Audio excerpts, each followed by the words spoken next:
A Universidade de Vigo quixo dedicarlle 8M este ano ás lavandeiras. Esas mulleres que cargaban con kilos de roupa mollada tras lavala no río.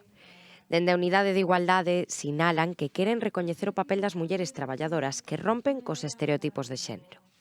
Elas foron e son figuras de memoria e acción. Estas mulleres anónimas son as que apoderan e teñen que apoderar a nosa loita por a igualdade. Hoxe tamén nos reunimos para a entrega do 13º Premio Ubiguala 2025.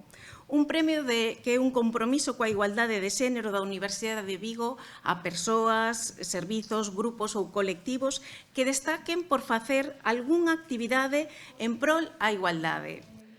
No marco desta homenaxe tamén se entregou o Premio Ubiguala, que recibiron Alejandra Babarro, Mercedes Pérez e Alba Portela, técnicas especialistas da Biblioteca Rosalía de Castro e creadoras e xestoras do Espazo Violeta. Neste lugar fan exposicións de obras feministas clásicas e contemporáneas de diversos ámbitos. Iniciativas que creemos son fundamentais que se leven a cabo en todos os centros e, por suposto, na biblioteca. Persoalmente, comecei a traballar na Universidade de Vigo só fai 4 anos. Viña dunha biblioteca de facultade da USC, pequena, e ao chegar aquí e observar o número de alumnas e de alumnos que veñen cada día a estudar, a buscar libros, a investigar, para moitos tamén un lugar de encontro, pensei, isto é unha oportunidade, porque temos o marco perfecto para desenvolver moitos proxectos de sensibilización e xogar un papel activo, neste caso, na pedagogía da igualdade.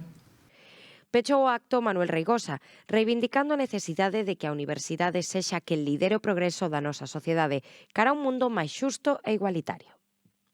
Porque isto é unha cuestión de toda a sociedade e precisamos, canta máis xente estea no noso bando mellor, e precisamos ter unha voz cada vez máis forte.